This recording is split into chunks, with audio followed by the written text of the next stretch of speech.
A single act of kindness can be a death sentence or a coronation. For Clara Hayes, a struggling waitress, life was about surviving the next shift and protecting her brother. But a frantic night at St. Jude's Hospital changed everything. She donated blood to save a dying man, a ghost in the emergency room. She had no idea that her rare blood type now flowed through the veins of Leo Salvatore, the most powerful and dangerous Mafia boss in the city. He wakes with a new obsession, finding the angel who saved him. And when a Salvatore owes a debt, payment is always demanded in blood or in vows. A coffee cup shattered on the tiled floor of the Starlight Diner, the sound slicing through the midday hum of conversation and sizzling grease. Clara Hayes didn't even flinch. She grabbed a dustpan and broom from the busing station, her movements automatic, her expression as flat as the day-old soda she'd just been admonished for. "Watch where you're going, sweetheart," the trucker grunted, not bothering to look up from his paper. "Sorry," Clara muttered, the apology tasting like ash. She'd been on her feet for 10 hours, this double shift covering for a sick co-worker, and the $2.50 tip he'd eventually leave wouldn't even cover the cost of the mug. This was her life. A revolving door of exhausted faces, the smell of burnt coffee permanently etched into her senses, and an ache in her lower back that had become a constant companion. She was 24, but some days, especially days like this, she felt closer to 40. Every dollar she earned was meticulously divided, rent for her tiny, drafty apartment, the utility bills she juggled like a failing circus act, and the most important, non-negotiable expense, the pile of money for her younger brother, Owen. Owen was 17, bright and asthmatic, with a heart condition that required a pharmacy's worth of medications. Clara was his only family, their parents gone long enough for the grief to settle into a dull, familiar weight. Protecting him, giving him a chance at the college life she'd forfeited, was the only thing that propelled her through the 14-hour days and the crushing loneliness of her nights. Finally, at 11 p.m., she was free. She hung up her stained apron, the fabric stiff with sweat and ketchup, and counted her tips, $64. Pathetic. It wasn't enough to cover the prescription refill and the late payment on the electricity. She'd have to choose. The lights could wait. Owen's health couldn't. She bypassed her apartment, her tired legs carrying her toward the only place in the city that was brighter than the diner, St. Jude's Hospital.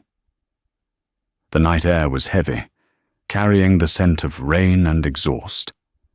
She clutched her purse, the small wad of cash feeling insufficient, a flimsy shield against the world. She was just walking past the pharmacy window, about to slide her payment through the slot, when the ambulance bay erupted. The sliding doors of the emergency room burst open with a pneumatic hiss, revealing a scene of controlled chaos. 2 ambulances, sirens dying with a whine, had disgorged their contents simultaneously. But one gurney was the center of the storm. "GSW to the abdomen! Massive hemorrhage!" a paramedic yelled, bagging a patient whose face was obscured by an oxygen mask. "Lost vitals twice en route. He's crashing." Doctors and nurses swarmed, a flurry of blue scrubs. Clara instinctively pressed herself against the wall, trying to become invisible, just another piece of the sterile beige hallway. They rushed the gurney past her. She saw a flash of a stark white shirt, soaked in a terrifying, impossible amount of red. She saw a strong hand, fingers stained, fall limp over the side. "We need trauma 1 clear," someone shouted. "Get me O-neg. Wait, his chart says AB negative. Does he have a chart? He's a John Doe. We don't have AB negative in the bank. We used the last of it on the pediatric case this morning," a nurse cried out, her voice tight with panic. "Someone check the donor list. Call the Red Cross. We don't have time. He's bleeding out faster than we can pump it in. We need a direct donation, right now." The words hit Clara before she could process them. AB negative. She knew those words. They were on the little red and white card she kept tucked in her wallet, a relic from a college blood drive she'd done for a free t-shirt. It was the rarest blood type. She felt her feet move before her brain gave the command. She stepped out from the wall, her voice barely a whisper, yet it cut through the din. "I am," she said. The head nurse, a woman with weary eyes named Helen, snapped her head toward Clara. "You are what?" "AB negative," Clara said, her voice stronger now. She pulled the laminated card from her wallet. "I'm AB negative. I can donate." Helen didn't hesitate. She grabbed Clara's arm with a grip like steel. "You, come with me. Now, have you eaten? Any diseases? Are you clean?"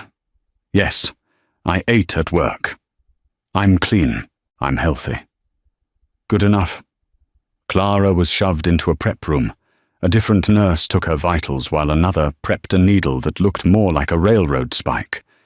Clara barely registered the pinch.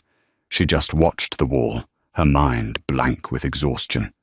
She wasn't saving a man. She was just solving a problem. She was a waitress. This was just another order to be filled.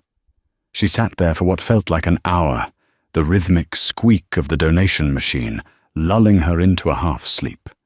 A dark, vital part of her was draining into a plastic bag. When it was over, Helen reappeared, her face slightly softer. "You did a good thing, kid. A really good thing. He's in surgery. You might have just saved his life." "That's good," Clara murmured, feeling dizzy. "We need your name, just for the records. Anonymity is guaranteed, of course, unless you choose otherwise. Clara Hayes." Helen gave her a cup of orange juice and 2 cookies. "You sit here for 15 minutes. Then you go home and sleep. Understood?" Clara nodded. She drank the juice, the sugar hitting her system like a jolt. She didn't want to wait. She just wanted her bed. She slipped out of the room when the nurse turned her back, paid for Owen's medication at the window, and walked out into the pre-dawn chill. She never saw the patient's face. She never learned his name. She was just the St. Jude's ghost, leaving behind nothing but a name on a chart and a bag of the rarest blood on earth. She went home, fell into bed, and forgot all about it. But in the heavily guarded penthouse suite of St. Jude's private wing, Leo Salvatore's life was just beginning anew, his body accepting the blood of a stranger, and a lion never forgets a debt. Leo Salvatore woke to the smell of antiseptic and the muted, infuriating beep of a heart monitor. His first sensation was a deep, searing fire in his abdomen. His second was rage. He opened his eyes. The room was not his own. It was pale, sterile, and flooded with the unwelcome grey light of morning. "He's awake." The voice was low, familiar. Leo turned his head. Marco Bianchi, his consigliere, stood by the window, his bespoke suit uncharacteristically rumpled. Marco was a man of the old school, with silver hair and eyes that had seen too much to ever be surprised. He looked surprised. "Status," Leo rasped. His throat felt like it was full of gravel. "You're in the private wing at St. Jude's," Marco said, moving closer. "You've been in surgery for 9 hours. 2 bullets in the abdomen, 1 grazed your ribs. You were gone, Leo, on the table. They lost you twice." Leo absorbed this. The attack. It came back to him in sharp, ugly flashes. The meeting at the trattoria, a supposedly neutral ground. Vincent Moretti, his chief rival, smiling that greasy smile. Then the waiters, Moretti's men, drawing weapons. It was a setup, a clumsy, bloody setup. His own men had returned fire, but he'd been hit first. "Moretti," Leo demanded. alive, slipped out the back. His operation is in chaos, but he's in the wind. We've lost 3 men. Marco paused. The doctors said it was a miracle. You'd lost too much blood. The hospital bank was empty of your type. Leo stared at the IV stand. It wasn't saline. A bag of dark red blood was slowly dripping into his arm. So, where did this come from? That, Marco said, a strange note in his voice, is the interesting part. A walk-in, a civilian, donated on the spot and left. Leo processed this. In his world, nothing was free. An act of kindness was just a transaction that hadn't been billed yet. A civilian, saving his life, was a loose end.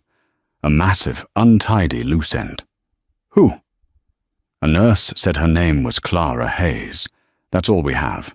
She gave her name for the records and disappeared before the surgery was even over. Clara Hayes. Leo tested the name. It felt foreign, soft. Find her. Leo, Marco said, his tone cautious. She's a civilian, a ghost. Let her be one. We sent her a gift, a car, money.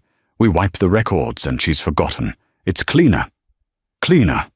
Leo pushed himself up on his elbows, ignoring the shriek of protest from his muscles. I was dead. My blood was on the floor of a restaurant, and some ghost filled me back up. I want to see her. I want to know who she is. I don't like debts, Marco, especially ones I don't understand. Find her. Marco knew that tone.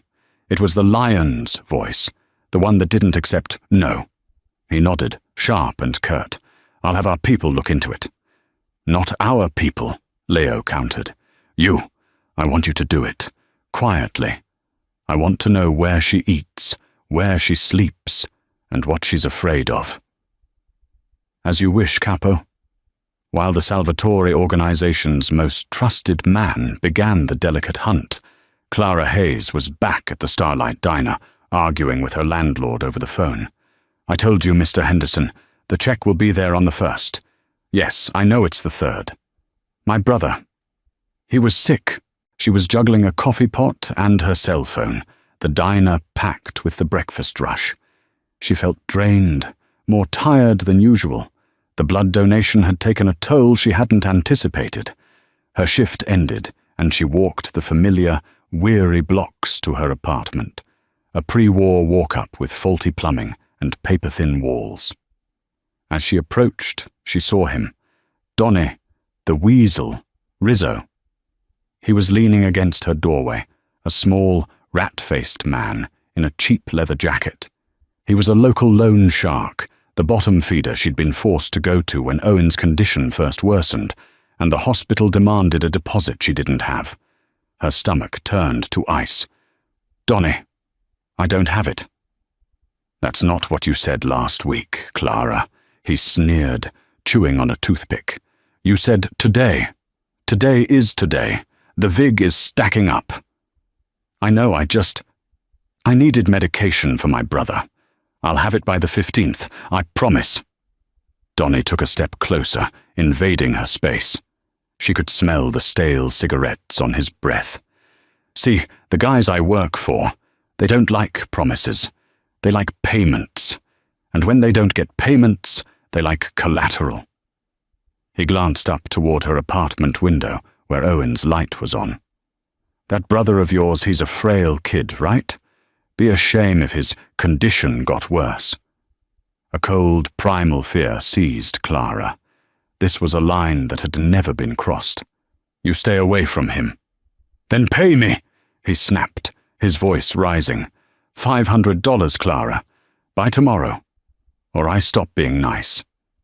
He shoved past her, knocking her shoulder hard against the brick. She watched him swagger down the street, her entire body shaking. $500. She might as well be trying to find $5 million. She had $64 in her pocket and a bank account hovering at 0. She stumbled up the stairs, unlocked her door, and forced a smile for Owen, who was at the kitchen table studying. Hey, you're home late, he said, looking up. "You look awful, Clara." "Just tired, kiddo," she said, ruffling his hair. "Just tired." She went into her bedroom and locked the door, sliding down it until she was sitting on the floor. For the first time in years, she cried. She was trapped. There was no way out. Across town, in the Salvatore penthouse, a fortress of glass and steel overlooking the city, Marco Bianchi placed a thin manila folder on Leo's desk. Leo was out of the hospital, against medical advice, and was standing in a silk robe, wincing as he looked at the city lights. "Clara Hayes," Marco said. Leo opened the folder. Inside was a grainy photo of her, taken from across the street, wiping down a diner counter. She looked exhausted. 24, Marco reported. "Orphan. Works 60 hours a week at the Starlight Diner. Sole guardian of a 17-year-old brother, Owen Hayes. The brother has a severe heart murmur and chronic asthma. Medical bills are extensive." Leo looked at the photo. This was his savior, a tired girl in a cheap uniform. "She's clean," Marco continued. "No vices, no connections. Except one." Leo looked up. "She owes $500 to a local shark, and nobody named Donnie Rizzo. He's been pressing her, threatening the brother. She's desperate." Leo Salvatore looked at the picture of the girl who, for no reason, had saved his life, and he looked at the name of the man who was threatening her. He saw the board, he saw the pieces, and he saw his move. "Rizzo," Leo said, his voice a soft growl. "He's the key." "You want us to take care of him?" Marco asked. "It's done." "No," Leo said, a slow, dangerous smile spreading across his face. He hadn't felt this alive in years. "This isn't business, Marco. This is a debt, and a debt must be paid in person." He closed the folder. "Get the car, and find out what kind of flowers she likes. We're going to pay Miss Hayes a visit." Clara didn't sleep. She sat at her kitchen table, staring at a stack of unpaid bills until the sun came up, her mind racing in a frantic, useless circle. How could she get $500 by noon? She called her boss, begging for an advance. He laughed.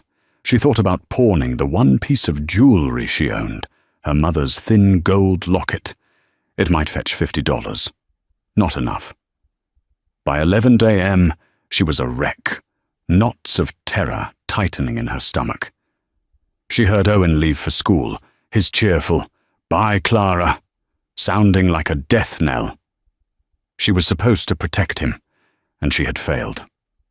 At 11:30 a.m., a knock echoed through the small apartment. It wasn't Donnie's aggressive bang. It was a firm, polite, patient knock. She froze. Maybe if she stayed quiet, they would go away. The knock came again, heavier this time. She crept to the door and looked through the peephole. Her blood ran cold. It wasn't Donnie. It was two men, both built like mountains, wearing immaculate black suits. They stood on either side of her door, perfectly still, staring straight ahead. She saw, reflected in the hallway mirror, a third man standing back. He was taller, thinner, and though his features were distorted by the lens, she could feel the intensity of his gaze. "Miss Hayes," a voice called. It was deep, smooth, and held an accent she couldn't place. Old world, elegant. "We know you are in there. Please open the door. We are not here to harm you." She backed away. "Go away. I don't know you." "My name is Leo Salvatore," the voice said, calmly. "I believe you and I share something. I was a patient at St. Jude's." St. Jude's? The blood donation. The John Doe. Her hand, trembling, moved to the deadbolt. This was about the donation. Maybe he was here to thank her. Maybe he was rich. She unlatched the lock and opened the door a crack.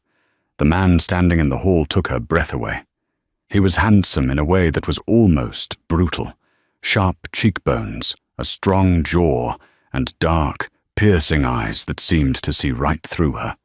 He wore a dark grey suit that probably cost more than her apartment. He was leaning lightly on a silver-topped cane, the only sign of the injury he'd sustained. "Miss Hayes," he said, his eyes scanning her face. "May I come in?" Before she could answer, a familiar, grating voice yelled from the stairwell. "Clara, I'm here for my money." Donnie Rizzo was bounding up the stairs, his face red and angry. He stopped dead when he saw the three men at her door. His bravado evaporated, replaced by a sickly, pale fear. "Who the hell are you?" Donnie stammered. Leo Salvatore didn't even look at him. His eyes remained locked on Clara's. "Is this the man who has been bothering you?" Clara, mute with shock, just nodded. Leo turned his head slowly, a predator assessing prey. "Mr. Rizzo, I am Leo Salvatore." The name hit Donnie like a physical blow. He stumbled back, his face ashen. Everyone in the city knew that name. "Mr. Salvatore, I didn't know she was with you. I swear. It was just a small loan. I was just leaving." "You were threatening her brother," Leo stated. "It wasn't a question. No, just business." Leo took one step forward. Donnie flinched and fell down a step. "Your business is concluded. You will forget Miss Hayes's name. You will forget this address. You will forget the $500. In fact, you will leave this city. Tonight. If I see you, or hear of you, or even think you are breathing the same air as I am, I will have my associates here escort you to the bottom of the Hudson. Am I clear? Crystal." "Yes, Mr. Salvatore. Crystal, I'm gone. I'm gone." Donnie scrambled to his feet and fled down the stairs, tripping over himself in his haste. Clara was left staring at the man who had just dismantled her biggest fear in under 30 seconds. Leo turned back to her, his expression softening, though his eyes remained intense. "My apologies for that unpleasantness. May I?" He gestured to the open door. Numbly, she stepped aside and let him in. The two bodyguards remained in the hall. Leo Salvatore stepped into her tiny living room, and the space seemed to shrink, overwhelmed by his presence. He glanced at the stacks of bills, the worn-out sofa, the picture of her and Owen. "You saved my life, Miss Hayes," he said, turning to her. "I was told Clara Hayes' donated blood. I had to see the angel who pulled me back from the brink." "I was just there," she stammered. "I'm glad you're okay." "I am okay," he said. "Because of you.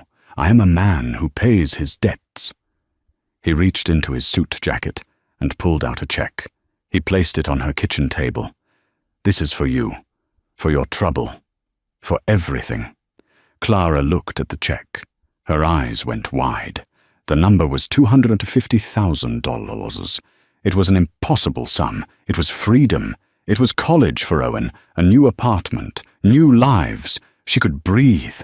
She stared at it, and then, to her own astonishment, she pushed it back toward him. "I can't accept this." Leo looked genuinely surprised. "I beg your pardon?" "I didn't do it for money," she said, her voice shaking but firm.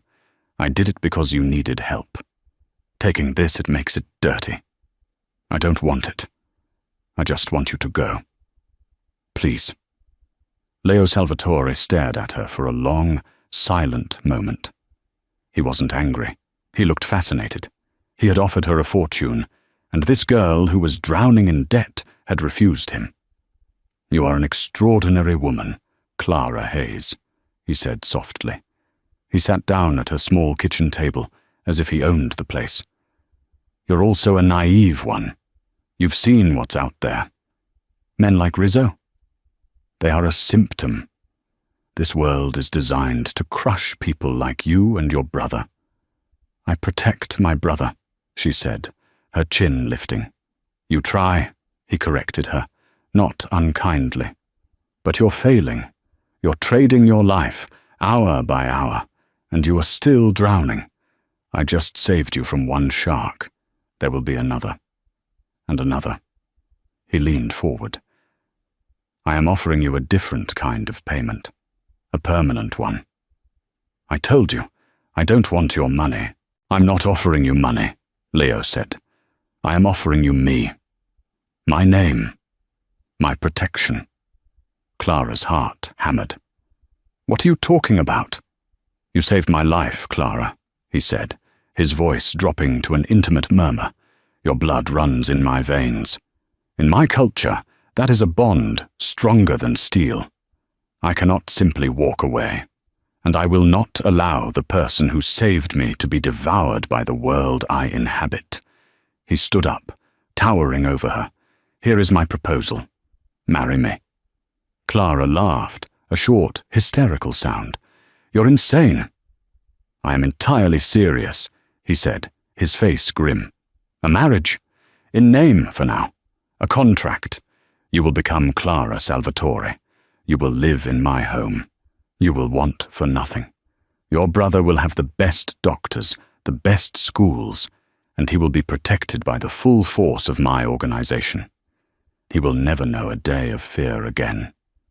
No man like Donny Rizzo will ever look at you twice. And in return? She whispered, terrified. In return, Leo said, gently touching the locket at her throat. You will be mine. You will be by my side. You will be my wife, my responsibility. My debt will be paid, not with a check, but with a vow. You saved my life. I will secure yours. This is crazy. This is a prison. It is a cage, Leo corrected her. A beautiful, gilded cage, yes. But look around you, Clara. You are already in a prison. The walls are just made of unpaid bills and desperation. I am offering you a stronger one where you and your brother are safe inside. He placed a black business card on the table. You have 24 hours to decide. If you say no, I will walk away. My debt will be unpaid, and you will be alone. Donny Rizzo is gone, but the world is full of him. If you say yes, a car will be here tomorrow at noon to pick you up, and you will never be afraid again. He walked to the door, paused and looked back. I hope you make the wise choice, Clara. And then he was gone, leaving Clara alone with an impossible choice, the scent of his expensive cologne and the $250,000 check he had left on the table as an afterthought. The next 24 hours were the longest of Clara's life. The check sat on her table, a silent, screaming temptation. She picked it up a dozen times. This was the answer. She could take this, take Owen, and run. Disappear. But where? Leo Salvatore found her in a city of 8 million. He found her from a single name on a hospital chart. He had dismissed a violent criminal with a single word. If she took his money and ran, she wouldn't just be a debtor. She would be a thief. And she had no doubt that his punishment for theft would be far worse than his solution for a debt. She looked at the card. Leo Salvatore. Just a name. No title, no company. It didn't need one. She thought about his words. You are already in a prison. He was right. She was a slave to the diner, to her landlord, to Owen's failing health. She was terrified every time she walked home at night. Donny Rizzo was gone, but the fear he represented, the powerlessness, was still there, clinging to her like a shroud. What was Leo offering? A different kind of slavery, certainly. You will be mine. But he was also offering safety. Real, absolute, ironclad safety for Owen. He wasn't just offering to pay the bills, he was offering to erase the entire system that created them. When Owen came home, he was bubbling with excitement about a school field trip. He looked healthy, happy, and completely oblivious to the fact that his entire life had nearly been destroyed that morning. Clara looked at his bright, innocent face, and her decision solidified. She couldn't protect him. Not really. But Leo Salvatore could. She didn't pack. What was there to take? Her faded jeans, her 2 diner uniforms. She put on her best and only dress, a simple navy blue cotton, and her mother's locket. She left the check on the table. She would not come to him as a charity case. She would come as the other half of a bargain. At 11:58 a.m., she looked out her window. A black Rolls-Royce Ghost idled at her curb, so out of place in her neighborhood it looked like a spaceship. At 12 p.m. she walked downstairs. The driver, one of the mountains from the day before, opened the door for her without a word. The inside was silent, smelling of new leather. The car drove her not to a penthouse, but to a vast, old-world estate in the Riverdale section of the Bronx, hidden behind 20-foot stone walls and a wrought-iron gate. The house was a fortress, a stone and ivy-covered mansion that overlooked the Hudson. She was led inside, not by a bodyguard, but by a housekeeper. The interior was dark, rich with polished wood, oil paintings, and a silence so profound it was deafening. Leo was waiting for her in a study that was larger than her entire apartment. He was not in a suit, but in a simple black cashmere sweater and trousers. He looked softer. "You came?" he said. He sounded pleased. "I came," she confirmed, her voice small. "And the check?" "It's on my table. I told you. I don't want your money." A slow smile touched his lips. "Good." He gestured to a man sitting in the corner, someone she hadn't noticed. It was Marco Bianchi, the consigliere. He held a leather-bound folder. "This is our agreement," Leo said. "It is, for all legal purposes, a prenuptial agreement. It states that you are marrying me of your own free will. It outlines what I provide, a new, secure, and undisclosed residence for your brother. Full payment for his education at any university he chooses. A trust fund in his name, managed by the legitimate law firm of Thompson, Finch and Associates, which he cannot access until he is 25, and which is completely firewalled from my other businesses. It guarantees his safety and well-being, indefinitely." "And for me?" Clara asked. "For you?" Leo said, stepping closer. "It provides everything. Clothes, housing, food, security. You will be Mrs. Salvatore. My name will be your shield." "And the terms?" she whispered. "What do I do?" "You exist," Leo said simply. "You will be by my side when I require it. You will be discreet. You will be loyal. You will not ask questions about my business. And you will not, ever, contact anyone from your old life. That life is over. That is the price, Clara." It was a complete erasure. She would cease to be Clara Hayes. She looked at the pen. She thought of Owen. She picked it up and signed the name Clara Hayes for the last time. "Good," Leo said. "The judge will be here in an hour to perform the civil ceremony. Marco will show you to your room." Marco Bianchi stood. His eyes were not warm like Leo's. They were cold, assessing, and filled with suspicion. He didn't see an angel. He saw a complication. "This way, signora," he said, the title sounding like an insult. He led her up a winding staircase to a bedroom that was larger than the entire Starlight Diner. It was beautiful, decorated in creams and blues, with a private balcony overlooking the river. "Your new life, Signora Salvatore," Marco said, his voice flat. "A car has already been dispatched to pick up your brother from school. He is being told he won't be returning to the apartment, that you have come into a substantial inheritance. He will be settled in a private condominium in Westchester tonight, with a full-time governess and tutor. He will be safe." "When can I see him?"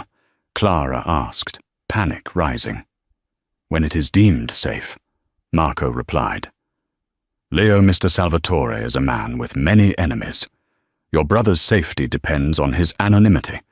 Your association with him is now a liability. You will speak on the phone, but visits will be difficult.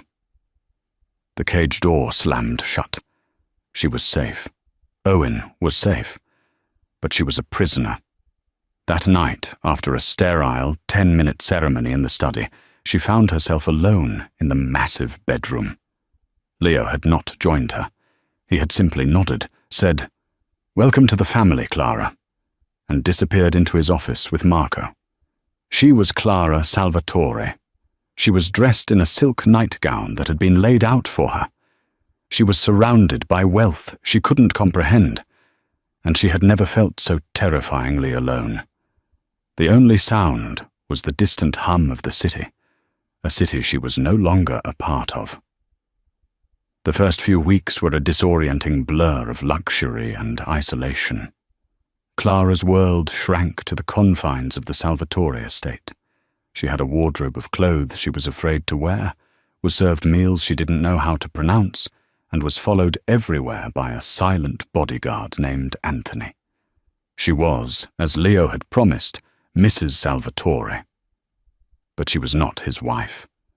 Leo was a ghost in his own home. He left before she woke and returned late at night. They lived in the same massive house, but their paths rarely crossed. When they did, he was polite, distant, and assessing. He would inquire if she was comfortable, if she needed anything. He never touched her. The proposal had been a contract, and Leo, it seemed, was content to honor only its most basic terms. Her only lifeline was the nightly 10-minute phone call with Owen. He was ecstatic. He was in a gated community, a luxury condo, had his own room, a tutor for his SATs, and a doctor who had him on new medication that made him feel 100 times better.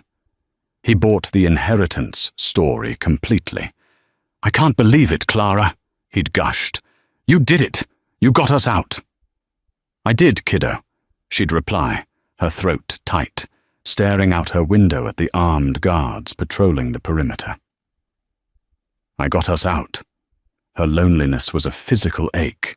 The only person who spoke to her with any regularity was Marco Bianchi, and his words were knives. "The Signora is enjoying her reading?" he asked one afternoon, finding her in the vast 2-story library. "Yes, thank you, Marco."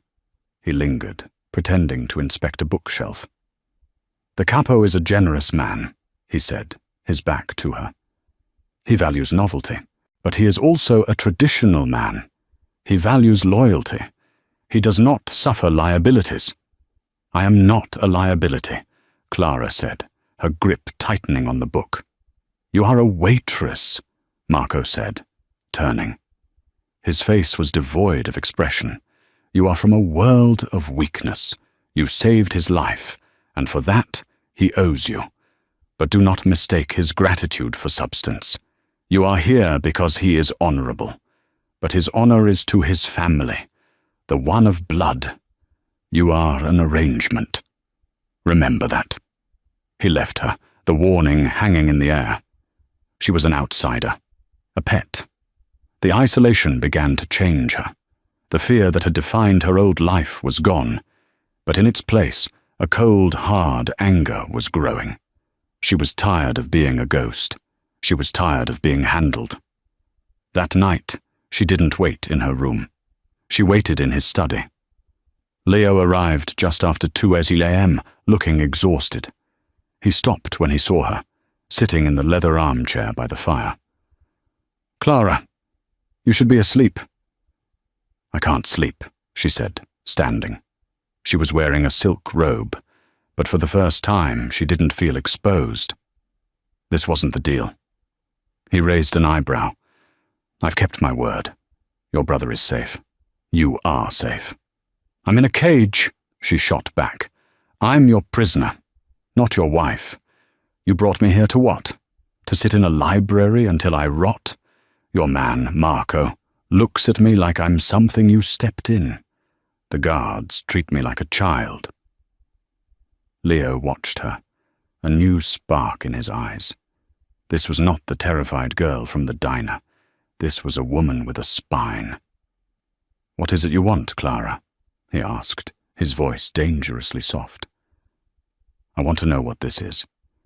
If I am Mrs. Salvatore, then let me be that. I'm not afraid of your world. I've been living in the sewers of it my whole life. I'm just tired of being treated like a secret. A slow smile spread across Leo's face. He walked to the bar, poured 2 glasses of whiskey, and handed one to her. She took it. I wondered how long it would take, he said. The fire I saw in the hospital. The girl who told me, no. He sat opposite her. You are right. This isolation was a test, to see if you would break, to see if Marco was right about you. And is he? Marco is a man of the past, Leo said, sipping his drink. He sees transactions. He doesn't see people. I am beginning to. He leaned forward, the distance between them shrinking. You are not a secret, Clara. You are a puzzle. And I am a man with enemies. Vincent Moretti, the man who tried to kill me, is still out there. He's looking for a weakness. A new, unknown wife you are, my greatest weakness. Then let me be your strength, she said, surprising herself with the words. Stop hiding me. Let them see me. Let them see that you aren't weak at all. You are protected. Leo stared at her, the fascination from her apartment returning. But this time it was mixed with something new. Respect and affection. There is a charity gala, he said. The annual Police Benevolent Fund. All the pillars of the community will be there, including Moretti. I'll go, she said. It will be dangerous. He will see you. He will approach you. He will test you. Let him, Clara said, taking a sip of the whiskey. It burned, but she didn't cough. I'm tired of being afraid. Leo's smile was genuine now. Very well. Tomorrow we will get you a dress. It is time, Signora Salvatore, for you to meet the family. The gala was a sea of false smiles and veiled threats. Clara, draped in emerald green silk and diamonds that felt like heavy, cold stones, clung to Leo's arm. He introduced her as my wife Clara, and the shockwaves were visible. The whispers followed them. A waitress? Where did she come from? Then he appeared. Vincent Moretti. He was older than Leo, with a politician's smile and dead black eyes. Leo, a miracle! He boomed, kissing him on both cheeks. To see you alive. And who is this vision? My wife, Clara, Leo said, his voice pleasant, his hand possessively on Clara's back. A wife! You sly fox! You kept this a secret, Moretti said, taking Clara's hand. He held it a fraction of a second too long. Clara, a beautiful name! Tell me, Clara, how does a dove like you end up with a lion like this? Clara felt Leo tense. This was it, the test. She smiled, a sweet, cold smile she didn't know she possessed. Even a lion needs a home, Mr. Moretti, and I've always found doves to be rather boring. I prefer the company of predators. Moretti's smile faltered. He had expected a simpering, terrified girl. He hadn't expected this. Clara leaned in, as if sharing a secret. Besides, I've heard the doves in this city have a habit of getting eaten. She pulled her hand back and looped it through Leo's arm, reclaiming her place. Moretti's face hardened. He nodded, a curt, angry gesture. A pleasure, Signora. Leo, enjoy your evening. He disappeared into the crowd. Clara let out a breath she didn't know she was holding. Leo was looking down at her, his expression unreadable, but his eyes were blazing. You did well, he murmured, his voice thick. I just told the truth, she said. He guided her onto the dance floor. As he pulled her close, for the first time, his hand on her back was not just protective. It was possessive. It was the hand of a husband. You are, he whispered into her hair, full of surprises, Clara Salvatore. You have no idea. she whispered back. But across the room, Marco Bianchi watched them. He saw the way Leo looked at her, and his suspicion turned to ice-cold fear. The capo was compromised. The waitress was not just a liability, she was a threat to the family, and Marco would do anything to protect the family. The dynamic in the house shifted after the gala. The contract was dissolving, replaced by something unspoken and volatile. Leo was no longer a ghost. He took his dinners with her. He sought her out in the library. He'd sit and work in silence, just to be in the same room. He spoke of his childhood, of the weight of the name he'd inherited, of the father who had drilled into him that family is the only fortress. He was, she discovered, a man of profound loneliness, trapped in his own power, and Clara in turn found herself talking about Owen, about her dreams of being a chef, about the constant, grinding fear of her old life. He listened. He truly listened. The distance between them was closing. The line between his and hers was blurring. One evening, he found her asleep in the armchair in his study, a book open on her lap. He gently lifted her, and for the first time, he didn't take her to her room. He carried her to his. He laid her on the massive bed and simply watched her. He was terrified, not of Moretti, not of the police, but of this feeling. This civilian had breached his walls without firing a shot. His debt had become a dangerous, consuming affection. He made a decision. He had to prove to her, and to himself, that this was real. The next morning, he presented her with a new set of papers. "These are not from me," he said. "These are from Thompson, Finch and Associates, the trust for Owen. It's been finalized, but I've made a change." She read the document. He had doubled the amount, and he had signed full control of its dispersal over to her. Leo, this is too much." "It's not enough," he said, his voice rough. "It's firewalled, it's clean, it's his, and it's yours. Whatever happens to me, he is free. You are free. The debt is gone, Clara. This is a choice now." She looked up at him, the legal documents trembling in her hand. This was the true proposal, not the one made in fear in her apartment, but this one, an offering of trust. She reached up and touched his face. "Thank you, Leo." He caught her hand, lacing his fingers with hers. The moment was shattered by Marco Bianchi, who entered without knocking. "Capo, a situation. Urgent." Leo's face hardened, the capo mask slamming back into place. He gave Clara's hand a final squeeze and followed Marco out. But Marco had seen. He had seen the look on his boss's face, the touch of her hand, the trust fund. He'd heard about it from the lawyers. The lion was giving his kingdom to a waitress. Marco's loyalty was absolute, but it was to the Salvatore legacy, not just to the man. Leo was compromised. This woman had made him soft, made him weak. Moretti had seen it. The other families were whispering. This love would be the death of them all. Marco had to act.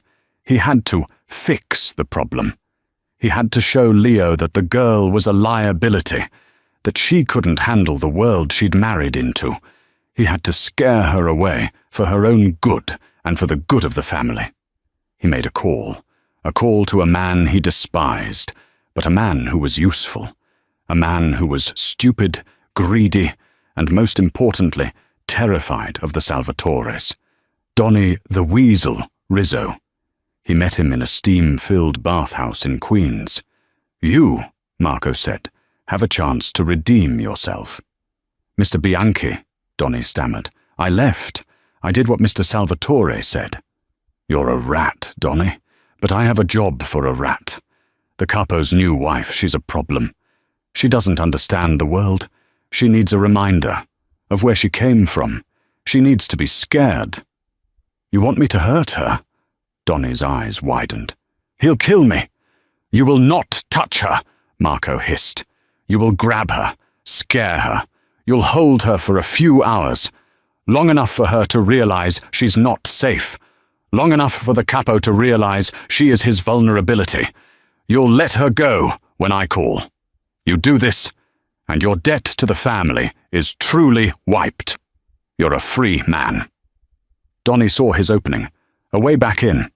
Okay, I can do that. I can scare her. But Marco had miscalculated. He had assumed Donnie was just a coward. He didn't realize that Donnie was also ambitious, stupid, and paranoid. Donnie thought this was a test, a way for him to gain leverage. Why just scare the girl? Why not go for the real prize? Clara was restless. Leo was locked in meetings, the situation having made the house tense. She felt the old cage walls closing in. She did something she hadn't done since she arrived. She dismissed her bodyguard. Anthony, I want to walk in the garden, alone. Please, just for 10 minutes. He hesitated, but she was the signora.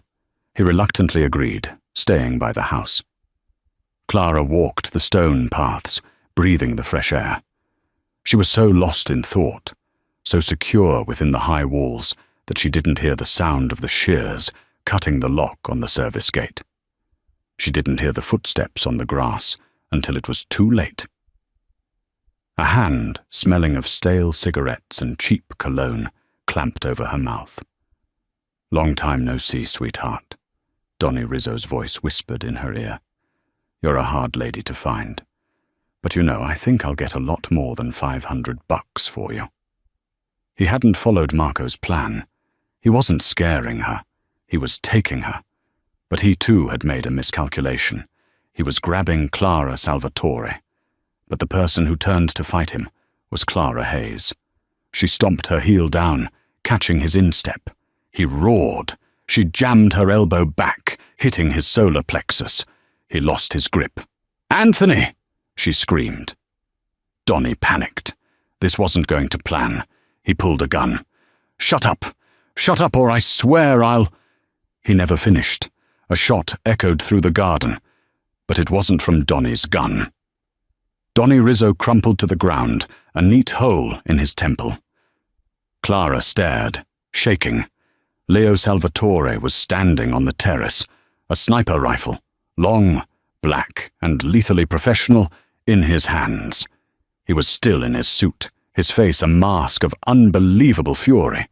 He ran to her, his own men swarming the garden, securing the breach. He reached her, checking her for injuries, his hands shaking. "Are you hurt? Did he touch you?" No, I'm fine." He pulled her into an embrace, so tight it stole her breath. I'm so sorry, Mia Cara. This is my fault, my world." But as he held her, Marco Bianchi ran up, his face ashen. "Capo, a breach, how—" Leo pulled away from Clara, his eyes turning to ice. He looked at Donnie's body, then he looked at his consigliere. "Donnie Rizzo," Leo said, his voice deadly calm. "A man I banished, a man who should be in another state. How, Marco, did he find his way onto my property? How did he know exactly when my wife would be alone?" Marco froze. The look on Leo's face was not confusion. It was an accusation. "Leo, you can't think—" "I think," Leo said, stepping toward him, "that you saw a waitress, a liability. I think you decided to fix my problem." "He was just supposed to scare her," Marco burst out, the truth tumbling from him. "To show you that she's soft, that this love will be your ruin. I did it for the family." "She is the family," Leo roared, the sound echoing through the garden. He grabbed Marco by the collar. "She has my blood. She has my name. And you, my oldest friend, you fed her to the wolves." "Leo, please," Marco begged. "There is no please," Leo said, his voice breaking with betrayal. He shoved Marco toward his bodyguards. "Get him out of my sight. Take him away. He is no longer family." Clara watched, horrified, as the men dragged a weeping, protesting Marco away. She looked at Donnie's body, then at Leo, who stood shaking, not with fear, but with a terrible, consuming rage. The line had been crossed. The proposal, the debt, the gala, it was all a prelude. This was the reality. This was blood. The silence after Marco's removal was heavy. Leo entered the study, his shirt stained with blood, his face defeated. "The contract is broken, Clara," he said, holding out a new passport and bank details. "I promised you safety, and I brought you death." He offered her a new identity, $5 million, and a private jet for her and Owen. "You will be free, genuinely free." Clara stared at the passport. Total freedom. She pushed it back. No. She refused to run. "I was never safe anywhere," she said, her voice ringing with strength. "Not in the diner. Not in my apartment. You don't get to protect me by sending me away." She stepped toward him. "I am not your liability. I am your wife. I am Clara Salvatore. And I am staying. Now, what are we going to do about Vincent Moretti?" Leo stared, finally seeing her. She wasn't his weakness. She was his fortress. He kissed her, a raw, claiming kiss that sealed their bond. Then he knelt. "Clara Salvatore," he vowed, "marry me. Not as a debt. Be my wife, my Regina, my family." She pulled him to his feet. "I already am. The vow was sealed. The debt is paid. But the story is just beginning. Clara Hayes may be gone, but Clara Salvatore has just claimed her throne. She traded a diner apron for a crown, but in the world of the Mafia, the crown is always heavy, and it's always stained with blood. She may have the boss's name, but can she survive his world? The other families won't accept a Waitress as their queen, and Vincent Moretti is still out there, waiting to strike. The proposal was just the beginning. The war is next. Thank you for watching this story. If you want to see what happens next in Clara and Leo's dangerous romance, make sure to hit that like button. It really helps the channel. Don't forget to share this video with a friend who loves a good drama, and most importantly, subscribe and ring that notification bell. We post new stories every week, and you won't want to miss the next chapter in this dark and thrilling saga. What do you think Clara should do next? Let us know in the comments below.